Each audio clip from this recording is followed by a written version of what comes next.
Oke, kembali lagi bersama Radio MI. Tadi kita udah ngomongin film-film yang terlaris dan best movie versi tim kreatif.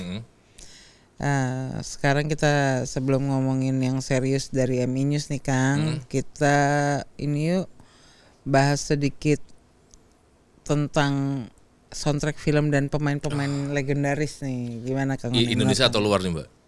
Di Indonesia dulu ya? yang kita suka aja. Oke.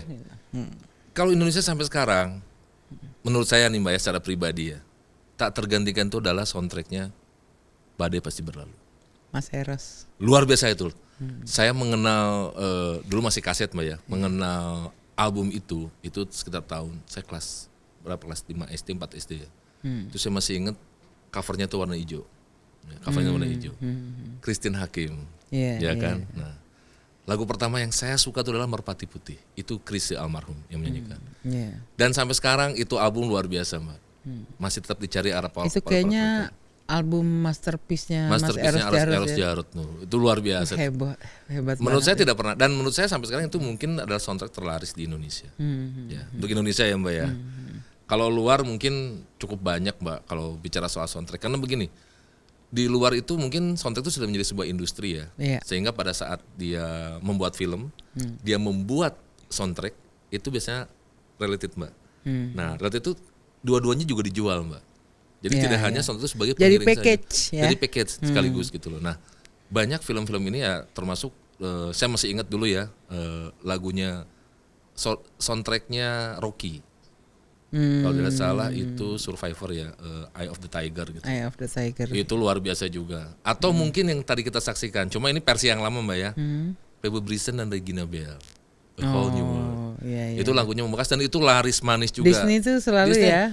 Disney itu beda. Beauty and atau the mungkin Beast, gitu ya. Kalau kita kembali ke tahun 70 80, mungkin ya waktu itu kita masih kecil tapi Mbak Suja mungkin tahu.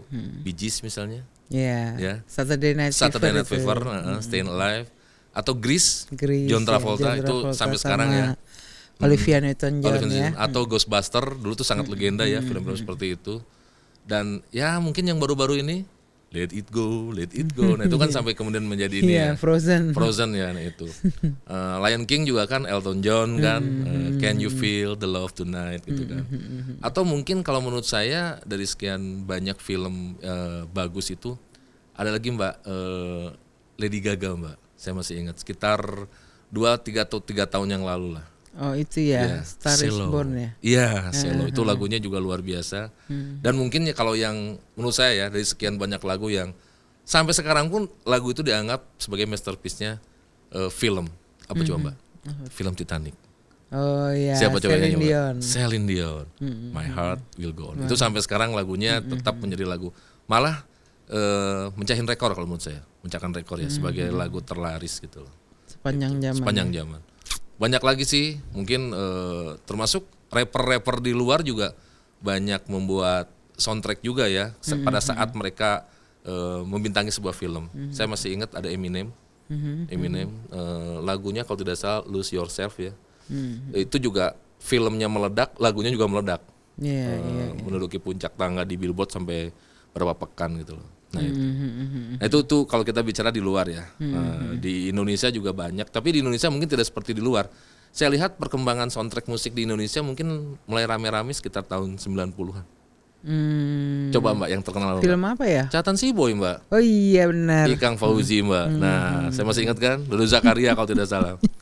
Enggak, karena kasetnya laku, filmnya juga laku gitu loh. Setelah itu baru agak mulai mengendur nih.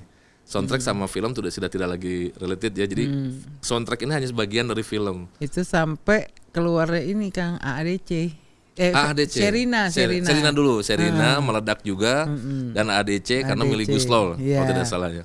Kasetnya juga laku, kaset ya masih belum CD dan filmnya juga laku. Sudah setelah itu tuh banyak tuh ya Melly Guslow terutama ya. Dia tuh kayaknya kalau bikin soundtrack spesialis tuh film cinta lah kalau Melly Guslow kan ya gitu. Ada ayat-ayat cinta gitu ya. Ayat-ayat cinta itu BCL ya kalau Rosa. Kenapa ya saya kalau ingat lagu itu ingatnya BCL. Kang One nih. Rosa lagu itu. Tentang BCL janda.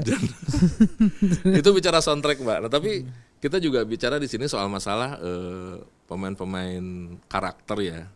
Di Indonesia banyak lah pemain-pemain karakter. Cuma saya tidak tahu, kalau di luar negeri saya sangat suka dengan satu orang, Mbak. Marlon Brando. Marlon Brando. Ya. Goodfather itu. Saya bilang ini orang yang betul bisa memainkan karakter, Mbak. Dari cara dia ngomong sebagai seorang Don ya, Mbak ya. Dahsyat saya bilang. Saya sampai sekarang terkagum-kagum sama Marlon Brando. Atau mungkin ya pokoknya itulah, film Godfather ini kan luar biasa nih. 3 bintangnya itu pemain berkarakter semua. Al Pacino, Robert De Niro dan Marlon Brando. 3-tiganya luar biasa. Al Pacino luar biasa. Al Pacino tuh luar biasa sekali sih, Kang. Dia tuh sangat, kalau yang saya baca dia tuh sangat mendalami sekali karakternya di film, sampai biasanya kebawa terus. Sampai dia itu setiap syuting film dia harus punya psikolog yang bisa melepaskan karakter itu. Mbak, jadi dia tuh bisa misalnya adegan karakter dia jadi polisi gitu. Dia bisa di tengah jalan berhenti nilang orang tuh bisa. Karena terbawa ya. Saking dia menjiwai sekali perannya. Atau gitu. mungkin yang bunuh diri itu siapa, Mbak? Batman itu siapa yang jadi Joker tuh? Heath Ledger. Itu saking menjiwai. Tapi emang itu kalau saya lihat ya, Heath Ledger tuh luar biasa ya. Dari mimik mukanya, sinisnya seperti apa. Heath Ledger tuh kan bintang remaja, Mbak. Dark banget tuh ya. Dark banget tuh. Tapi sampai dia bunuh diri karena dia mungkin tidak kuat ya saat dia menjauhi peran sebagai Joker ya. Iya, bisa jadi sih itu karena emang sebagai aktor itu salah satu hal terberat ya, bahwa memainkan peran. Di saat kan, karena pada saat kita memerankan sebuah karakter kan kita menjadi bukan kita pura-pura jadi dia gitu. Tapi menjadi dia gitu. Karena setelah kita bisa mengerti cerita dan karakternya dengan baik, itu bala kita dialog-dialog di skrip mah udah nggak usah. Kita udah tahu nih karakter ini akan menjawab apa kalau ada orang ngomong ke dia gitu. Spontan juga berarti dia pada saat. Tapi bisa jadi ada hal-hal yang spontan gitu. Aktor itu tiba-tiba keluar dari gitu. skrip, improve nggak masalah kan? Improve it's okay, tapi selama dia nggak keluar dari jalurnya, ya kan? Selama dia nggak masih dalam ininya, dan untuk itu membuat adegan itu menjadi lebih baik, pasti sutradara nggak akan keberatan gitu. Ya. Dan yang hebat tuh sebenarnya bukan sutradaranya atau pemainnya, Mbak, sehingga membuat film itu lebih hidup. Apa tuh? Film. Kalau kita lihat apakah pemainnya yang membuat film itu lebih berkarakter atau sutradaranya yang membentuk karakter? Semuanya itu kan ini teamwork ya, Kang ya. Jadi kalau skrip yang baik, kalau sutradaranya nggak bisa nangkep juga nggak akan jadi cerita yang baik. Tapi mungkin tulisan yang biasa aja dengan sutradara yang bisa mengembangkan cerita itu menjadi sesuatu, bisa menjadi sebuah karya yang baik gitu. Begitu pula aktornya gitu, pada saat dia bisa relate dengan sutradaranya dan dia bisa mengerti kemauan sang sutradara itu seperti apa gitu kan. Ya dia pasti akan bisa mendeliver dengan baik gitu, karena sekali lagi itu semua kan sebuah teamwork ya. Jadi semua tidak harus saling sendiri, kan? Ya, semua harus saling menopang. Bahkan kalau di film itu buat kami ya, orang-orang yang bekerja di produksi itu semuanya relate, dari tukang yang sekedar pasang lampu atau narok pensil di meja ini, karena film itu kan lebih banyak bahasa gambar, Kang. Jadi semua yang ada dalam gambar itu pastinya ada maknanya gitu. Bahkan pemilihan baju aja, pada saat sedih bajunya warnanya apa, pada saat dia senang juga, itu ada konsepnya gitu. Jadi artinya kalau kita bicarakan selama ini kan, kalau masyarakat umum taunya kan bintang filmnya, aktornya atau aktrisnya gitu. Ternyata tidak ya, membentuk sebuah film itu ya itulah kerjasama teamwork, bukan person kan. Kalau buat aku mah yang paling berjasa yang duitin produsernya. Iya, itu kalau nggak ada dia bubar semua itu eksekutif produsernya itu gitu. Jadi ya kalau saya sih jujur aja ya, kalau film-film Indonesia saya itu pencinta film-film lama ya, zaman-zamannya Pak Teguh Karya, Ibunda, ya Abbas Aku, ya kan itu saya nggak tahu mereka padahal Sutra Ungu ya. Kabut Sutra Ungu. Koboi, Mbak. Cowboy. Kalau Cowboy Sutra Ungu itu parodinya kalau nggak salah ya. Oh ya, parodinya. Kabut Sutra Ungu. Padahal dulu tuh mereka pakai bahasa baku ya, tapi kita tuh nonton tuh enak banget gitu ya. Dialognya apa aja tuh enak, pemain-pemainnya juga natural gitu. Saya mungkin waktu pandemi kemarin sempat nonton satu film Indonesia, Mbak. Cintaku di Kampus Biru. Roy Martin, film tahun 80 ya 80. Lama banget sih ya. Iya, saya nonton di YouTube kalau nggak salah. Roy Martin masih imut banget itu ya kan? Masih imut banget, tapi memang keren, Mbak. Meskipun bahasanya bahasa Indonesia yang baku ya, tapi menurut saya menarik. Ya, dulu termasuk ini tuh. Kalau dulu istilahnya di kita tuh apa? The Big Five. The Big Five. Robi Sugara, Yati Octavia, Roy Martin, terus siapa lagi tuh? Christine Hakim ya masuk juga ya. Nah, saya kurang tahu, udah lupa tuh, Bang. Memori saya. Atau mungkin Rano Karno ya, sebelum era Sidul ya. Rano Karno kan tuh luar biasa tuh. Dari tahun 70-80. Yesi Gusman ya. Yesi Gusman. Kangen. Oke, Mbak. Jadi setelah ini kita ada berita ini ya. Berita dari MI News yang sudah dirangkum untuk sepekan ini. Oke. Kita saksikan dulu.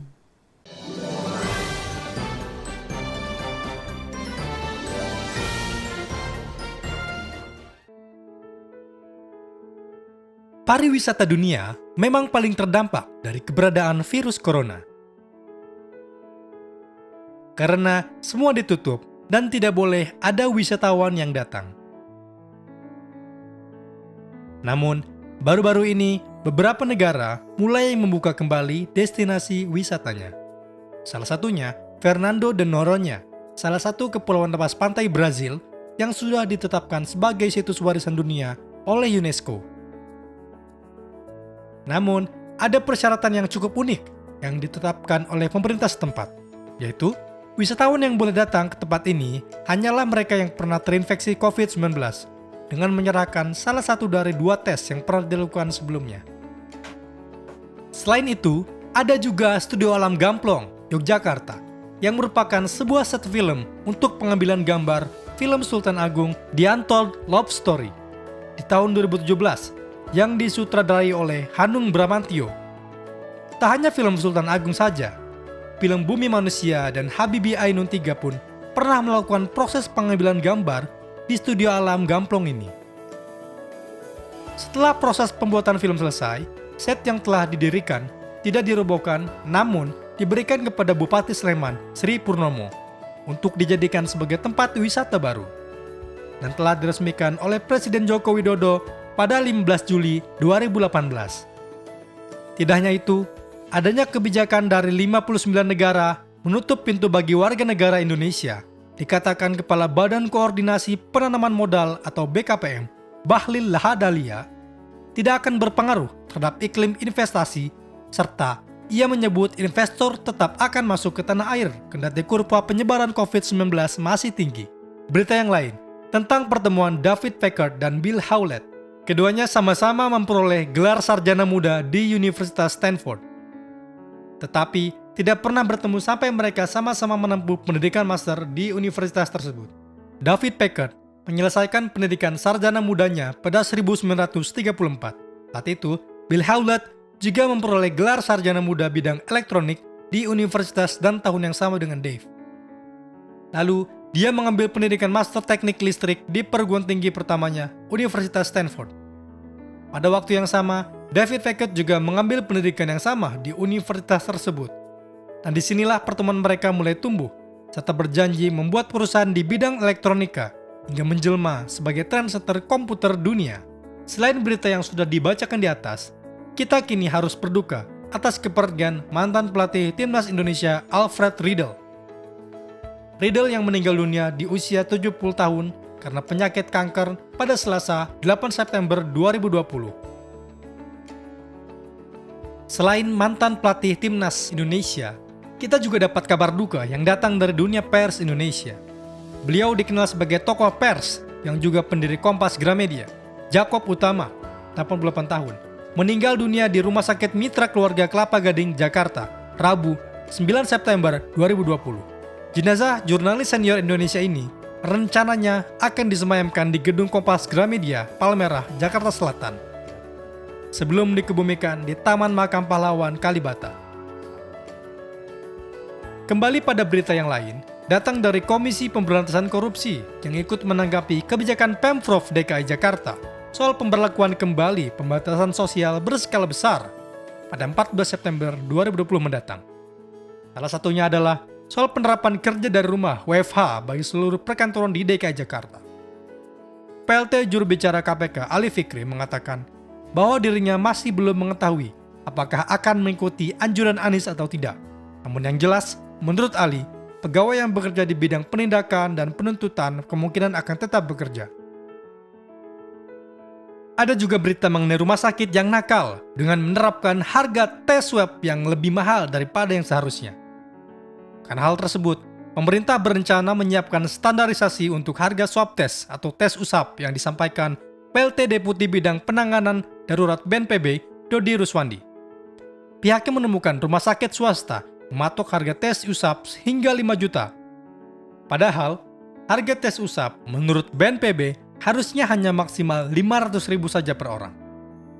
Selanjutnya, pemerintah Indonesia berusaha menghadirkan vaksin COVID-19 sesegera mungkin, tanpa melupakan kemandirian bangsa, sehingga vaksin merah putih tetap dikembangkan. Namun, untuk menutup kekurangannya, bekerjasama dengan China dan Uni Emirat Arab yang akan dapat diproduksi dalam jumlah besar pada kuartal 4 2021. Berita tentang penghargaan film Amerika Serikat atau biasa kita kenal dengan Piala Oscar selalu dinantikan para penikmat film di seluruh dunia. Ajang penghargaan bergengsi ini diselenggarakan untuk menghargai karya dari film-film terbaik dan disiarkan secara langsung di lebih dari 200 negara yang tentu saja tidaklah mudah untuk mendapatkan piala tersebut. Ada beberapa kriteria yang harus kita ketahui mengenai perkembangan Piala Oscar ke-96 yang bisa kalian buka pada laman website www.minnews.co.id.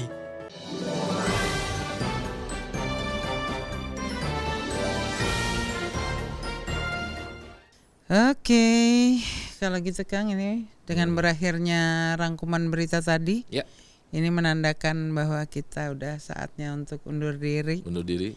Ya, sampai di sini dulu. Mbak, sebentar, boleh nggak setelah kita menutup ini saya masih ingin dengar soundtrack lagu, Mbak? Oh boleh. Minta 2-3 klip lah. Kita minta tayangkan. itu yuk, yang Apa? Titanic tadi yuk. Oh iya ya, Ya. My Heart Will Go On, Mbak. Nah, Ya. Celine Dion. Boleh. Terus itu apa, Lion King itu juga tuh. Oh, Can You Elton Feel John. the Love Tonight? Can You Feel the Love Tonight Boleh, gitu. boleh. Oke, kalau begitu kita sampai di sini dulu. Jangan lupa dengan pentingnya jaga kesehatan ya. Yang penting itu ya, Ya. saat pandemi ini. Masker, cuci tangan, jaga jarak, ya kan. Hmm. Stay healthy, stay positive, and stay happy. Kalau gitu Radio MI undur diri dulu. Saya dan Kang One, kita akan kembali lagi minggu depan dalam episode yang lebih menarik. Bye. Bye.